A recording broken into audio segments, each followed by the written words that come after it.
Good afternoon, dear students. How are you? Let's begin our second lesson. The theme of our lesson is UFO tour. Белгісіз ұшатын нысанға саяхат. The aims of our lesson are to get information about UFO, to identify the writer's purpose.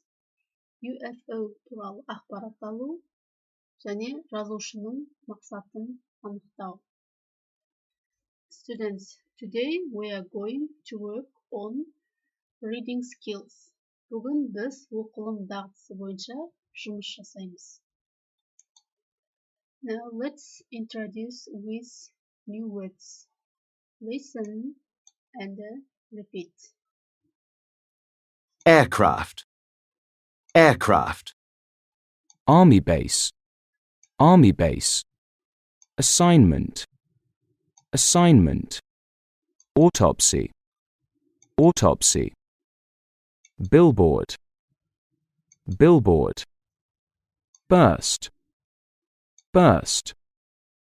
Cattle farmer. Cattle farmer. Debris. Debris. Doubtful. Doubtful. Eerie. Eerie. Eyewitness account. Eyewitness account.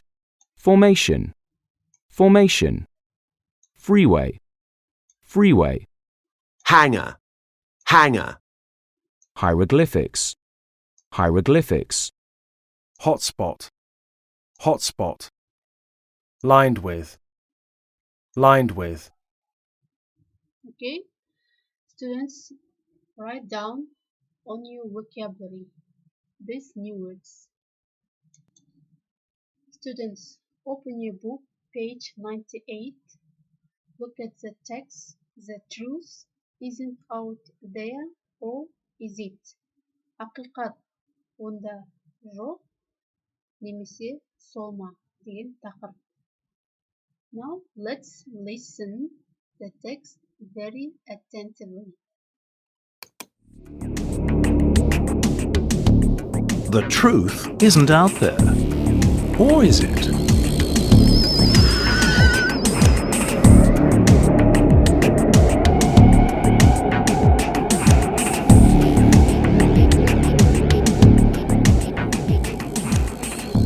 The annual UFO Festival in Roswell, New Mexico attracts thousands of visitors each year to this remote desert town. This year, we sent travel journalist Ruth Bradley to take part in a new UFO discovery tour to visit key sites in the area, where the famous 1947 Roswell UFO case unfolded.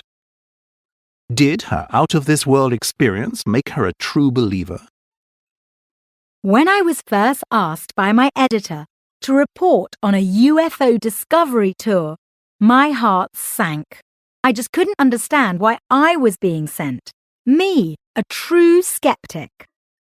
A few days later, I was greeted at the airport in New Mexico by the tour's friendly guide and the other enthusiastic UFO spotters in my group. We were driven to the hotel along busy freeways lined with UFO diners, UFO souvenir shops, and even UFO motels.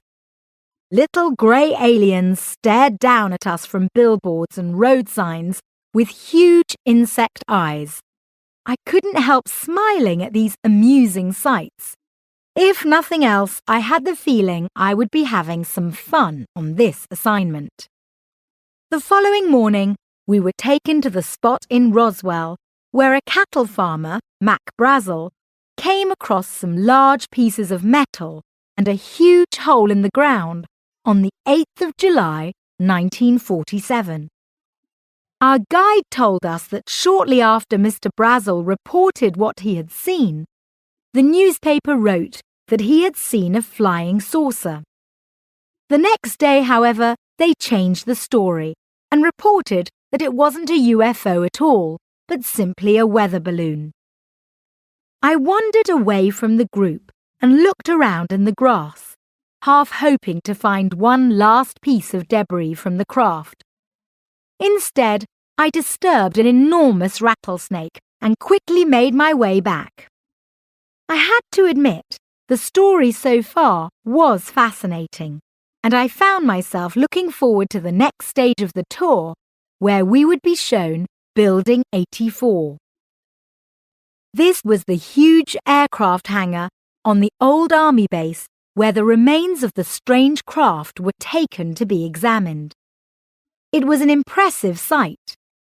Eyewitness accounts later described the craft as unlike anything that had ever been seen on Earth. They said it was made of a material as light as plastic, as strong as steel, impossible to burn, and covered in strange hieroglyphics. Others described seeing alien bodies. The day ended with a visit to the UFO Museum, and I was fascinated by some creepy sketches of alien bodies on autopsy tables, which were drawn by a nurse working in the base hospital at the time.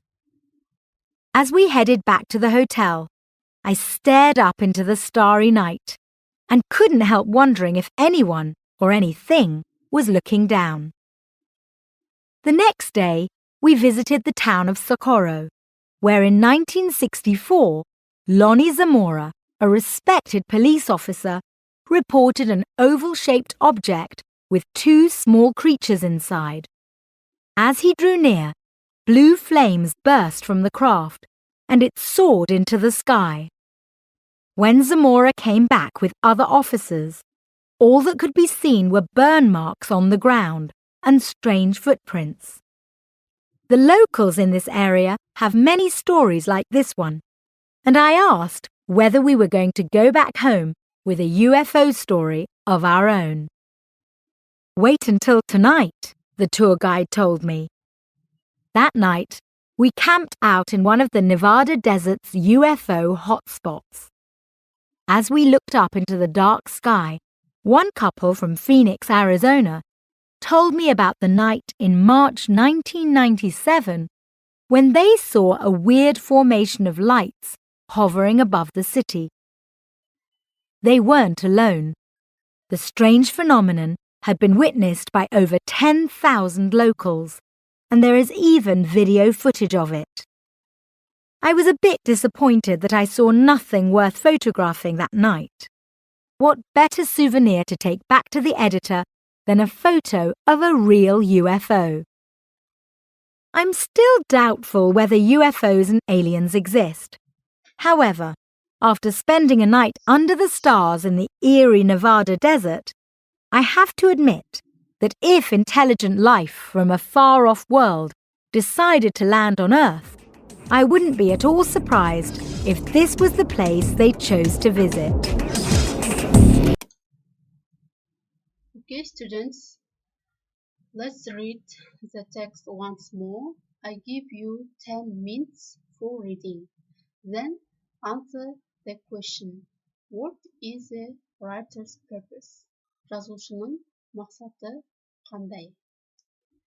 How has your attitude towards aliens changed? Оның өзге ғаламшарлықтарға деген көзқарасы қалай өзгерді? Осы сұрақтарға жауап жазайық. The next task, exercise 5 at page 99. Choose the correct words in bold. Қарамен берілген сөздердің біреуін таңдаймыз. I give you 6 minutes. Okay, students, today's our lesson is over. I think you have got an useful information from today's lesson. Do the classwork tasks and send us. Thank you for your attention. Goodbye, students.